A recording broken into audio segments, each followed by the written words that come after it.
Dear friends, you are welcome to Historia. അപ്പോൾ Historia പുതിയ ക്ലാസ്സിലേക്ക് നിങ്ങൾക്ക് എല്ലാവർക്കും സ്വാഗതം. അപ്പോൾ ഇന്നത്തെ ക്ലാസ് നമ്മൾ പഠിക്കാൻ പോകുന്ന ഒരു ഇന്റർനാഷണൽ ഓർഗനൈസേഷനുമായി ബന്ധപ്പെട്ട ഭാഗമാണ് പഠിക്കുന്നത്. വളരെ പ്രധാനപ്പെട്ട ഭാഗമാണ്, എന്നാൽ വളരെ ചെറിയൊരു ടോപ്പിക്കുമാണ്. എന്നാൽ ഓർത്തു വയ്ക്കുക, വളരെ പ്രധാനപ്പെട്ട ഒരു ടോപ്പിക്കാണെന്നും കൂടി ഓർത്തു വയ്ക്കുക. ഇന്റർനാഷണൽ ഓർഗനൈസേഷൻ്റെ ഭാഗമാണ്. നമുക്കറിയാം റെഡ് ക്രോസ് എന്ന് കേട്ടിട്ടുണ്ടാവല്ലോ. റെഡ് ക്രോസ് സൊസൈറ്റി എന്ന് കേൾക്കാം, റെഡ് ക്രോസ് ക്രസന്റ് എന്ന് കേൾക്കാം. ആ റെഡ് ക്രോസിനെ കുറിച്ചാണ് നമ്മളിന്ന് പഠിക്കാൻ പോകുന്നത്. അപ്പോൾ ഇന്റർനാഷണൽ റെഡ് ക്രോസിനെ കുറിച്ചാണ് നമ്മളിന്ന് പഠിക്കാൻ പോകുന്നത്. ഓർത്ത് 1863 February 9 Switzerland businessman that is Henry Dunant ആണ് റെഡ് ക്രോസ് സ്ഥാപിക്കുന്നത്. കാരണം റെഡ് ക്രോസ് സ്ഥാപിക്കുന്ന 1863, നമ്മുടെ വിവേകാനന്ദൻ ജനിച്ച വർഷമാണ് 1861. മറക്കണ്ട, വിവേകാനന്ദൻ ജനിച്ച വർഷമാണ് 1861. ആ 1863 ഫെബ്രുവരി 9 സ്വിറ്റ്സർലാൻഡിലെ ഒരു ബിസിനസ്സുകാരനായ ഹെൻറി ഡ്യൂനന്റ് 1863 ഫെബ്രുവരി 9 റെഡ് ക്രോസ് സ്ഥാപിക്കുന്നത്. ക്ലിയർ ആയിക്കോ? 1863 ഫെബ്രുവരി 9 സ്വിറ്റ്സർലാൻഡ് ബിസിനസ്സുകാരനായ ഹെൻറി ഡ്യൂനന്റ് ആണ് ഈ റെഡ് ക്രോസ് സൊസൈറ്റി സ്ഥാപിക്കുന്നത്, അല്ലെങ്കിൽ റെഡ് ക്രോസ് സ്ഥാപിക്കുന്ന. ഓർത്തിരിക്കുക, ഹെഡ്ക്വാർട്ടേഴ്സ് വരുന്നത് ജനീവയാണ്. സ്വിറ്റ്സർലാൻഡിന്റെ ജനീവയാണ്. ജനീവ എന്ന് പറയുമ്പോൾ നമുക്കറിയാലോ, ഏറ്റവും കൂടുതൽ അന്താരാഷ്ട്ര സംഘടനകളുടെ ആസ്ഥാനം വരുന്ന സ്ഥലം കൂടിയാണ് ജനീവ എന്ന് ഓർത്തിരിക്കുക. ഏറ്റവും കൂടുതൽ ഇന്റർനാഷണൽ ഓർഗനൈസേഷന്റെ ഹെഡ്ക്വാർട്ടേഴ്സ് വരുന്ന സ്ഥലം കൂടിയാണ് ജനീവ എന്ന് ഓർത്തിരിക്കുക. International red cross society and red cross crescent രണ്ടിന്റെയും മ്യൂസിയം എന്ന് പറയുന്നത് എവിടെയാണ്? ജനീവ. എന്ന് വെച്ചാൽ റെഡ് ക്രോസിന്റെ ആസ്ഥാനം ഹെഡ്ക്വാർട്ടേഴ്സ് ജനീവയാണ്. അതോടൊപ്പം international red cross and red cross museum നിലനിൽക്കുന്നതും എവിടെയാണ്? ജനീവയിലാണെന്ന് ഓർത്തിക്കുക. അപ്പൊ ജനീവയിലാണ് ഹെഡ്ക്വാർട്ടേഴ്സ്. സ്ഥാപിച്ചാരാണ്? ഹെൻറി ഡ്യൂനന്റ് ആണ്. ഓർത്തിക്കുക, 1859 സോൾഫറിനോ വാർ 1859 സോൾഫറിനോ യുദ്ധത്തിന്റെ സ്വാധീന ഫലമായാണ് ഹെൻറി ഡ്യൂനന്റ് സ്ഥാപിക്കുന്നത്, റെഡ് ക്രോസ് സ്ഥാപിക്കുന്നത്. ചോദിച്ചിട്ടുണ്ട് സോൾഫറിനോ യുദ്ധത്തിന്റെ ഫലമായി, അല്ലെങ്കിൽ സോൾഫറിനോ യുദ്ധത്തിന്റെ സ്വാധീന ഫലമായി രൂപം കൊണ്ട ഒരു ഇന്റർനാഷണൽ ഓർഗനൈസേഷൻ അത് ചോദിക്കും. അത് റെഡ് ക്രോസ് ആണ്. 1859 ഇറ്റലി, ഓസ്ട്രിയ, ഫ്രാൻസ് ഒക്കെ പങ്കെടുത്ത യുദ്ധമാണ് സോൾഫറിനോ. ആ സോൾഫറിനോ യുദ്ധത്തിന്റെ സ്വാധീന ഫലമായാണ് ഹെൻറി ഡ്യൂനന്റ് സ്ഥാപിക്കുന്നത്, ഇന്റർനാഷണൽ റെഡ് ക്രോസ് സ്ഥാപിക്കുന്നത്. ഓർത്തിക്കുക, ഹെഡ്ക്വാർട്ടേഴ്സ് ജനീവയാണെന്ന് പറഞ്ഞു. ഇനി ഇതിന് മോട്ടോ ഉണ്ട്, ആപ്തവാക്യം എന്ന് പറയുന്നത് ചാരിറ്റി ഇൻ വാർ എന്നാണ്, അല്ലെങ്കിൽ ഹ്യൂമാനിറ്റി ടുവേർഡ്സ് പീസ് എന്ന് പറയുന്നത്. എന്താ പറയുക? ചാരിറ്റി ഇൻ വാർ അല്ലെങ്കിൽ ഹ്യൂമാനിറ്റി ടുവേർഡ്സ് പീസ് എന്ന് പറയുന്നത്. എന്ന് വെച്ചാൽ യുദ്ധക്കെടുതിയിൽ ജീവകാരുണ്യം. എന്താണ് യുദ്ധക്കെടുതിയിൽ ജീവകാരുണ്യം എന്നാണ് ഇന്റർനാഷണൽ റെഡ് ക്രോസിന്റെ മോട്ടോ എന്ന് പറയുന്നത്, ആപ്തവാക്യം എന്ന് പറയുന്നത്. ക്ലിയർ ആയില്ലോ? ഇനി അതിനോടൊപ്പം തന്നെ നമുക്ക് വേണ്ടത് ഇതിന്റെ ഫ്ലാഗ് ഉണ്ട്. ഇന്റർനാഷണൽ റെഡ് ക്രോസിന്റെ ഫ്ലാഗ് നമുക്കറിയാം, വൈറ്റ് ഫ്ലാഗ് ആണ്. അതിന് നടുക്ക് നമുക്ക് എന്താണ്? ഒരു ക്രോസ് കാണാം. റെഡിലൊരു ക്രോസ് കാണുമല്ലോ. പണ്ട് കാലത്തൊക്കെ ഈ ഡോക്ടർമാരുടെ ഒക്കെ കാറിന്റെ വാഹനത്തിന്റെ മേലേക്ക് ഒരു പ്ലസ് ഉണ്ടായിരുന്നു. ഇപ്പോഴാണ് മാറിയത്. അപ്പൊ ആ പ്ലസ്, ആ ഒരു റെഡ് ക്രോസ്, അതാണ് റെഡ് ക്രോസിന്റെ ഫ്ലാഗ് എന്ന് പറയുന്നത്. വൈറ്റ് ഫ്ലാഗ് ആണ്, നടുക്ക് റെഡ് കൊണ്ടുള്ള ക്രോസ് കാണാം. ചില സ്ഥലങ്ങളിൽ ക്രിസ്റ്റൽ കാണാം, റെഡ് ക്രോസ് ക്രിസ്റ്റൽ കാണാം. ക്രസന്റ് എന്നുള്ള സംഭവമാണ്. ക്രസന്റിലാണെങ്കിൽ റെഡ് ചന്ദ്രകല, വൈറ്റ് ഫ്ലാഗില് റെഡ് ചന്ദ്രകല, റെഡ് ക്രസന്റിന്. അപ്പൊ റെഡ് ക്രസന്റ് എന്താണെന്ന് വെച്ചാൽ ഇസ്ലാമിക രാഷ്ട്രങ്ങളിൽ റെഡ് ക്രോസ് അറിയപ്പെടുന്നത് റെഡ് ക്രസന്റ് എന്നാണ്. എന്താണ്? ഇസ്ലാമിക രാഷ്ട്രങ്ങളിൽ റെഡ് ക്രോസ് അറിയപ്പെടുന്നത് റെഡ് ക്രസന്റ് എന്നാണ് അവർ അറിയപ്പെടുന്നത്. അപ്പൊ റെഡ് ക്രസന്റിന്റെ ഫ്ലാഗ് എന്ന് പറയുന്നത് വൈറ്റ് ഫ്ലാഗും ചന്ദ്രക്കലയായിരിക്കും ഓർത്തിരിക്കുക, റെഡ് ക്രസന്റ്. അപ്പൊ ഇസ്ലാമിക രാഷ്ട്രങ്ങളിൽ റെഡ് ക്രോസ് അറിയപ്പെടുന്ന പേരാണ് റെഡ് ക്രസന്റ് എന്ന് പറയുന്നത്. ക്ലിയർ ആയിരിക്കും? അപ്പൊ ഇന്റർനാഷണൽ റെഡ് ക്രോസ് നമ്മൾ പഠിച്ച 1863 ഫെബ്രുവരി 9 എന്ന് പറഞ്ഞു. മോട്ടോ നമ്മൾ പറഞ്ഞു ചാരിറ്റി ഇൻ വാർ അല്ലെങ്കിൽ ഹ്യൂമാനിറ്റി ടുവേർഡ്സ് പീസ് എന്നു. സ്ഥാപിച്ചാൽ ഹെൻറി ഡ്യൂനന്റ് ആണ്. ഹെഡ്ക്വാർട്ടേഴ്സ് ജനീവയാണ്. International red cross and red crescent museum എന്ന് പറയുന്നത് ജനീവയാണ്. ഫ്ലാഗും പഠിച്ചു. ഇനി ഇന്റർനാഷണൽ റെഡ് ക്രോസ് ഡേ എന്ന് പറയുന്നത്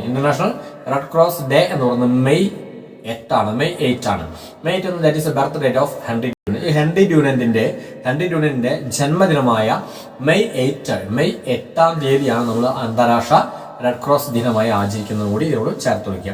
ഇനി ഇന്റർനാഷണൽ റെഡ് ക്രോസ് നമ്മൾ പറഞ്ഞു. എന്താണ് റെഡ് ക്രോസ് എന്ന് ചോദിച്ചാൽ, it is A global humanitarian organisation helping the suffering people during the period of war, disaster, natural calamities and conflict തുടങ്ങിയ കാലങ്ങൾ. ക്ലിയർ ആയിരിക്കും? എന്ന് വെച്ചാൽ ഈ ഇന്റർനാഷണൽ റെഡ് ക്രോസ് എന്ന ഒരു ഇന്റർനാഷണൽ ഹ്യൂമാനിറ്റേറിയൻ ഓർഗനൈസേഷൻ അല്ലെങ്കിൽ ഗ്ലോബൽ ഹ്യൂമാനിറ്റേറിയൻ ഓർഗനൈസേഷൻ മനുഷ്യരെ അല്ലെങ്കിൽ മാനവരാശിയെ യുദ്ധക്കെടുതികളിൽ നിന്നും സംഘർഷങ്ങളിൽ നിന്നും അതോടൊപ്പം തന്നെ നമ്മുടെ നാച്ചുറൽ കലാമിറ്റീസ് പ്രകൃതി ദുരന്തങ്ങളൊക്കെ ഉണ്ടാകുമ്പോൾ അവരുടെ ദുരിതങ്ങളിൽ നിന്നും പട്ടിണിയിൽ നിന്നും അവരെ സംരക്ഷിക്കുക, അവർക്ക് പരമാവധി എല്ലാ രീതിയിലുള്ള സഹായങ്ങൾ നൽകുക. ഇതൊക്കെയാണ് ഈ ഇന്റർനാഷണൽ റെഡ് ക്രോസ് ചെയ്യുന്ന സംഭവം. അപ്പോൾ റെഡ് ക്രോസിന്റെ പ്രധാനപ്പെട്ട മിഷൻ എന്ന് പറയുന്നതാണ് നമ്മൾ പറയുന്നത്. ഒന്ന്, പ്രധാനമായിട്ടും എന്താണ്, ഈ അന്താരാഷ്ട്ര തലത്തിൽ മാനവരാശിയെ മൊത്തം സഹായിക്കുക, ദുരിതത്തിൽ നിന്നും പട്ടിണി നിന്നവരെ സഹായിക്കുക, അവർക്ക് ചെയ്യാൻ പറ്റാവുന്ന എല്ലാവിധ സഹായങ്ങളും ചെയ്ത് അവരെ ദുരിതത്തിൽ നിന്നും പട്ടിണി നിന്നും സഹായിക്കുക എന്നാണ്. പ്രധാനമായിട്ടും നമുക്കറിയാം യുദ്ധക്കെടുതികൾ ഉണ്ടാകുമ്പോൾ, അല്ലെങ്കിൽ സംഘർഷങ്ങൾ ഉണ്ടാകുമ്പോൾ, അല്ലെങ്കിൽ നാച്ചുറൽ ഡിസാസ്റ്റർ എന്നൊക്കെ ഉണ്ടാവുമ്പോൾ നമ്മൾ ഈ നാച്ചുറൽ കലാമിറ്റീസ്, പ്രകൃതി ദുരന്തങ്ങൾ, ഇങ്ങനെയുള്ള സന്ദർഭങ്ങളൊക്കെ മനുഷ്യരെ സഹായിക്കുക എന്നുള്ളതാണ് ഇവിടെ പ്രധാനപ്പെട്ട മിഷൻ. അതിനു വേണ്ടി തന്നെയാണ് ഈ ഇന്റർനാഷണൽ റെഡ് ക്രോസ് സ്ഥാപിച്ചു നോക്കിയാൽ. ഇനി ഒരു മിഷൻ വേണമെങ്കിൽ നമുക്കൊരു 3 കാറ്റഗറി ആയിട്ട് പറയാം. പ്രധാന ഒന്ന്, ഒരു പ്രധാനമായിട്ടും ചെയ്യുന്നത് ഇവിടെ മിഷൻ എന്ന് പറയുന്നത് protect the life and property of human being and respect the values of humanity എന്ന് പറയുന്നത്. Protect the life and property and respect the value എന്നാണ്, വാല്യൂ ഓഫ് ഹ്യൂമാനിറ്റി എന്നാണ്. നമ്മുടെ മാനവരാശിയുടെ വാല്യൂ, മൂല്യങ്ങളെ റെസ്പെക്ട് ചെയ്യുക, അതോടൊപ്പം അവരുടെ ജീവനും സ്വത്തിനൊക്കെ സംരക്ഷണം നൽകുക. ആ ജീവനും സ്വത്തിനും സംരക്ഷണം നൽകുക എന്ന് പറഞ്ഞാൽ ഡ്യൂറിംഗ് ദി പീരീഡ്, നമ്മൾ ഈ പറഞ്ഞ കാലഘട്ടമാണ്. അത് യുദ്ധങ്ങൾ ഉണ്ടാകുമ്പോൾ, അല്ലെങ്കിൽ സംഘർഷങ്ങൾ ഉണ്ടാകുമ്പോൾ, അല്ലെങ്കിൽ പ്രകൃതി ദുരന്തങ്ങൾ ഉണ്ടാകുമ്പോൾ, അങ്ങനെയുള്ള സന്ദർഭങ്ങളൊക്കെ ഇവിടെ ജീവനും സ്വത്തിനും സംരക്ഷണം നൽകുക എന്നാണ് ഇവിടെ ഏറ്റവും പ്രധാനപ്പെട്ട ഒരു മിഷൻ എന്ന് പറയുന്നത്. രണ്ടാമത്തെ എന്ന് പറയുന്നത് ഡിസാസ്റ്റർ റിലീഫാണ്. നമുക്കറിയാം ഡിസാസ്റ്റർ റിലീഫ് എന്ന് പറഞ്ഞാൽ ഈ പറഞ്ഞ സംഭവം പറഞ്ഞതിന് യുദ്ധങ്ങളോ അല്ലെങ്കിൽ ഈ സംഘർഷാവസ്ഥകൾ ഉണ്ടാവുക. ഇപ്പോൾ നമ്മൾ കുറേ യുദ്ധങ്ങളൊക്കെ കാണുന്നുണ്ടല്ലോ, ഇസ്രായേൽ പാലസ്തീനും, അതുപോലെ പിന്നെ റഷ്യ യുദ്ധങ്ങളൊക്കെ ഉണ്ടല്ലോ, ക്രിമിയ.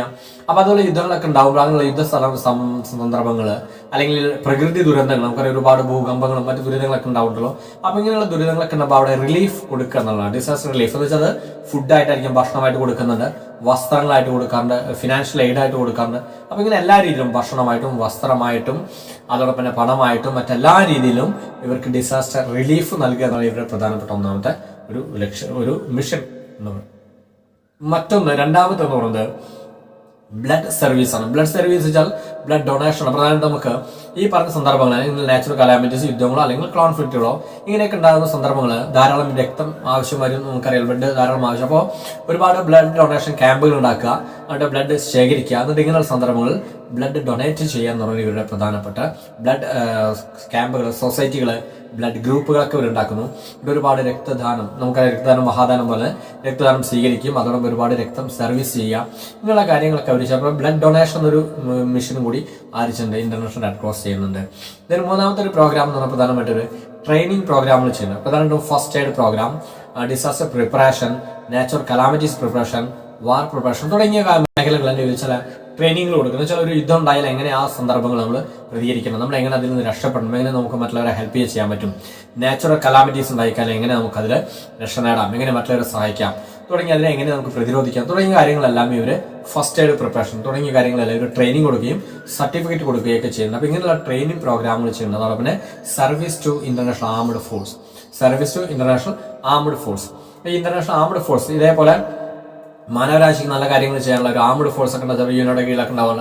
അങ്ങനെ ആംഡ് ഫോഴ്സുകൾ അതിലൊക്കെ സർവീസ് ചെയ്യുക എന്നുള്ളതും ഏതാണ് ഈ റെഡ് ക്രോസിന്റെ ഒരു പ്രധാനപ്പെട്ട മിഷൻ. അപ്പോൾ ഇതൊക്കെയാണ് റെഡ് ക്രോസിന്റെ പ്രധാനപ്പെട്ട മിഷൻ. അപ്പോൾ ഇങ്ങനെയുള്ള മാനവരാശിയെ എല്ലാ മേഖലയിൽ നിന്നും അവരെ ദുരിതത്തിനും പട്ടിണിയിൽ നിന്നും അവരെ സഹായിക്കുക എന്നുള്ളതാണ് റെഡ് ക്രോസിന്റെ പ്രധാനപ്പെട്ട മിഷനായിട്ട് കാണും. ഇനി നമ്മൾ റെഡ് ക്രോസ് എന്ന് പറയുമ്പോൾ തന്നെ ഈ റെഡ് ക്രോസ് എന്നത് അത് ആ റെഡ് ക്രോസ് മാത്രമായി ഒരു മിഷൻ അല്ല, അവർ മാത്രം ചെയ്യുന്ന മിഷനല്ല. ഇതിന്റെ കൂടെ തന്നെ 3 സംഘടനകൾ കൂടിച്ചേർന്നാണ് ഇന്റർനാഷണൽ റെഡ് ക്രോസ് പ്രവർത്തിക്കുന്നത്. ഒന്ന്, international committee for red cross, international committee of red cross എന്ന സംഘടന. അതോടൊപ്പം തന്നെ international federation of red cross and red crescent society, international federation of red cross and red crescent society, അതോടൊപ്പം തന്നെ international committee of red cross, അതോടൊപ്പം തന്നെ 192 national red cross societies. Clear ആയി 192 രാഷ്ട്രങ്ങളിൽ നിന്നുള്ള റെഡ് ക്രോസ് സൊസൈറ്റികളും, അതോടൊപ്പം തന്നെ international committee for red cross, അതോടൊപ്പം തന്നെ international federation of red cross and red crescent society, ഇതെല്ലാം കൂടി ചേർന്നാണ് ഈ ഇന്റർനാഷണൽ റെഡ് ക്രോസ് പ്രവർത്തിക്കുന്ന കാര്യം കൂടി ഓർത്തു വെക്കുക. ഇതെല്ലാം കൂടി ചേർന്നാണ് റെഡ് ക്രോസ് പ്രവർത്തിക്കുന്നത്. അപ്പൊ ഇങ്ങനെ മാനവരാശിക്ക് ഒരുപാട് കാര്യങ്ങൾ, നല്ല നല്ല കാര്യങ്ങൾ ചെയ്യുന്നത് കൊണ്ട് തന്നെയാണ് ലോകത്തിലെ ആദ്യത്തെ സമാധാന നോബൽ എന്നൊരു ആർക്ക് കിട്ടുന്നത് ഇന്റർനാഷണൽ റെഡ് ക്രോസ് ആണ്. ഈ റെഡ് ക്രോസ് പഠിക്കുമ്പോൾ തന്നെ നമ്മുടെ കേരള പബ്ലിക് സർവീസിന്റെ കമ്മീഷൻ ആണെങ്കിൽ അവർ ഏറ്റവും കൂടുതൽ ചോദിച്ച ചോദ്യം ഏതാണ് സമാധാന നോബൽ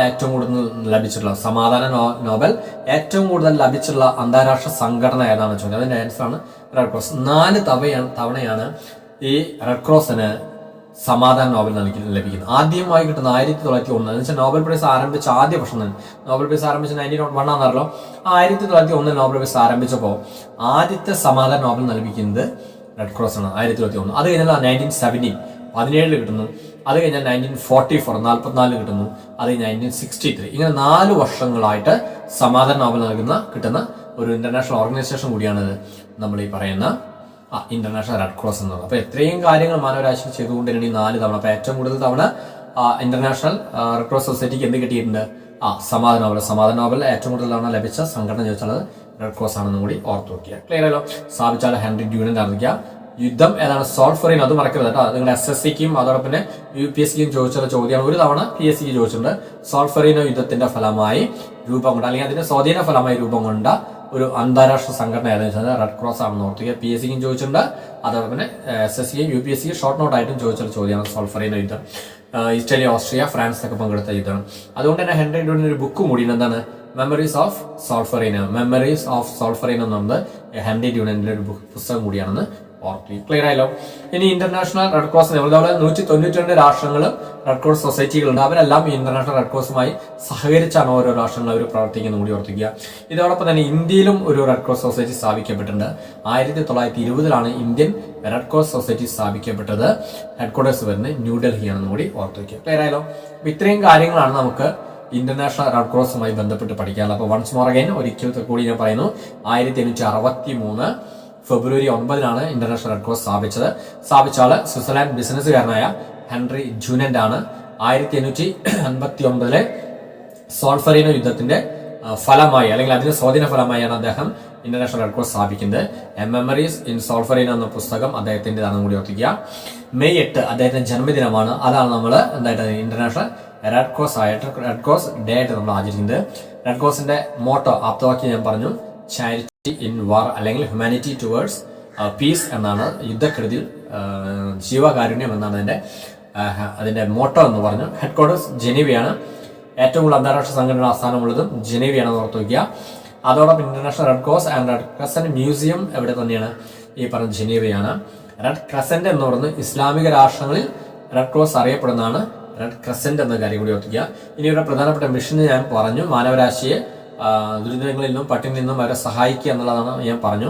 അപ്പോൾ അതിന് പ്രധാനപ്പെട്ട മിഷൻ എന്ന് പറയുന്ന ഒന്ന് ഡിസാസ്റ്റർ റിലീഫുകൾ നൽകുന്നുണ്ട്, ബ്ലഡ് ഡൊണേഷൻ എന്നുണ്ട്, മനുഷ്യന്റെ ലൈഫിനും ജീവനും സ്വത്തിനും സംരക്ഷണം നൽകുക എന്നുണ്ട്, ട്രെയിനിങ് പ്രോഗ്രാമുകളുണ്ട്, അതോടൊപ്പം ഇന്റർനാഷണൽ ആർമിയിലേക്ക് സർവീസ് ചെയ്തെല്ലാം ഇവിടെ പ്രധാനപ്പെട്ട പ്രവർത്തനങ്ങളാണ്. ഇതെല്ലാം കൂടി ചേർന്ന് പ്രവർത്തിക്കും. ഇന്റർനാഷണൽ റെഡ് ക്രോസ് പ്രവർത്തിക്കുന്ന 3 സംഘടനകൾ കൂടി ചേർന്നാണ്. ഒന്ന് international committee of red cross ആണ്, international federation of red cross and red crescent societies ആണ്. 192 രാഷ്ട്രങ്ങൾ ഇൻക്ലൂഡിംഗ് ഇന്ത്യ ഉൾപ്പെടെ 192 രാഷ്ട്രങ്ങളെ റെഡ് ക്രോസ് സൊസൈറ്റി കൂടി ചേർന്ന് എല്ലാം കൂടി ചേർന്നാണ് ഇന്റർനാഷണൽ റെഡ് ക്രോസ് പ്രവർത്തിക്കുന്നത് ഞാൻ പറഞ്ഞു. ഇത്രയും കാര്യങ്ങളാണ് റെഡ് ക്രോസുമായി നമ്മൾ പറഞ്ഞത്. അപ്പോൾ ഇത്രയും കാര്യങ്ങൾ റെഡ് ക്രോസ് സൊസൈറ്റിയുമായി ബന്ധപ്പെട്ട് വളരെ ഭംഗിയായിട്ട് പഠിക്കുക. ഇനി 4 തവണ ഇവർക്ക് നോബൽ കിട്ടിയെന്ന് പറഞ്ഞു. ആദ്യമായിട്ട് 1901, അത് കഴിഞ്ഞാൽ 17, 44 and 63 4 വർഷങ്ങൾ. എന്നത് ഏറ്റവും കൂടുതൽ സമാധാന നോബൽ ലഭിച്ച അന്താരാഷ്ട്ര സംഘടന ചോദിച്ചാൽ അതും റെഡ് ക്രോസ് ആണ്. അപ്പോൾ റെഡ് ക്രോസ് ഞാൻ പറഞ്ഞ വളരെ ചെറിയ ടോപ്പിക്കാണ്, എന്നാൽ ഈ പറഞ്ഞ 3-4 ഭാഗങ്ങളുമായി ബന്ധപ്പെട്ട് ചോദ്യങ്ങൾ ധാരാളം വന്നിട്ടുണ്ടെന്ന കാര്യം കൂടി ഓർത്തിക്കുക. അപ്പോൾ റെഡ് ക്രോസുമായി ബന്ധപ്പെട്ട ഇന്നത്തെ ക്ലാസ്സുകൾ വളരെ ഭംഗിയായിട്ട് പഠിക്കുക. ഇനി ഇതുമായി ബന്ധപ്പെട്ട് എന്തെങ്കിലും ഡൗട്ടുകളോ മറ്റു കാര്യങ്ങളോ കമന്റ് ബോക്സിൽ കമന്റ് ചെയ്തോളൂ, അല്ലെങ്കിൽ 9846298093 എന്ന നമ്പറിൽ കമന്റ് ചെയ്ത് നിങ്ങൾക്ക് വേണ്ട ഗൈഡൻസുകളും നിർദ്ദേശവും നൽകാവുന്നതാണ്. സോ അടുത്ത ക്ലാസ്സിൽ വീണ്ടും കണ്ടുമുട്ടാം മറ്റൊരു പുതിയ ടോപ്പിക്കുമായി. അതുവരെ എല്ലാവർക്കും